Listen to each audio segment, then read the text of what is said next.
Hi guys! Welcome back sa YouTube channel ko. So for today, meron tayong math problem coming from the average question of the MathWiz 2024 competition which was held a while ago at UDM, mga Lodi Geeks. And congratulations nga pala sa mga winners. Kala Justin, kala Symbol, tsaka kay Jimbo Bernardo. So congrats mga Lodi Geeks. And so also to the participants na na-meet ni Sir IJ. Galing nyo lahat mga idol. So for this question, this was asked in the average round, which is good for 30 seconds. So all the top 10 finalists weren't able to answer this question within the time limit. So all of them got it incorrect. And while I was at the back, so I got it right. So how do you do this in 30 seconds, Sir IJ? So it's just a matter of, kailangan kabisado natin yung factoring niya. Ang tanong is, let R, S, and T be the roots of m of x equals x cubed plus x squared minus 325x minus 1,000. Find the value of r cubed plus s cubed plus t cubed.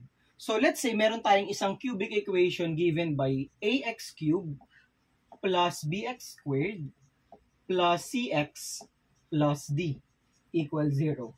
Knowing that the given equation is cubic, it follows that it has three roots, mga idolo. So let's say yung roots natin are r, s, and t. So let's say r, s, and t are the roots of the given cubic equation. So, paano po ba yan, Sir IJ, solve yung problem within 30 seconds? Kailangan muna, alam natin yung relationship. So, it's just a matter of experience sa pag-solve, grind. Sobrang dami nang na-practice na mga problems. So, kailangan alam natin yung mga relationship. So, applying Vieta, pero sa cubic.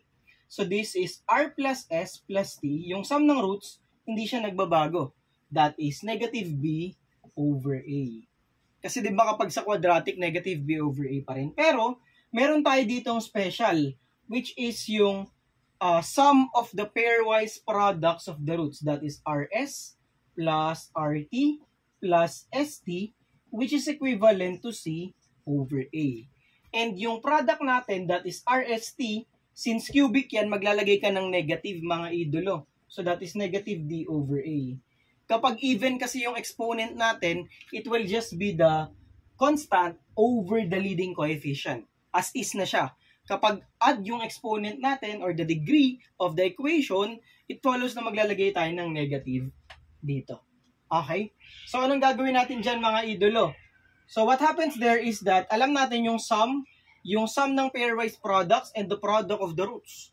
So, paano natin isosolve yung r cubed plus s cubed plus t cubed ng 30 seconds? So, kailangan guys, kabisado nyo na yung factoring nito. Kapag sumasali kayo sa mga ganitong klase ng competition, which are time pressured, and yun nga, yung mga may time limit. So this is equivalent to the cube of the sum of the roots. So at least additional info lang to, pwede nyo i-take note, idagdag sa mga formula nyo, especially those aspiring math wizards, minus 3 multiplied by the product of the roots, the sum of the roots multiplied by the sum of the pairwise products, mga idolo. Okay, plus 3 times the product of the root. So, ito na yung magiging factored form ng r cube plus s cube plus t cube. So, na-derive na yan, mga idolo. Kung gusto nyo i-derive, okay lang.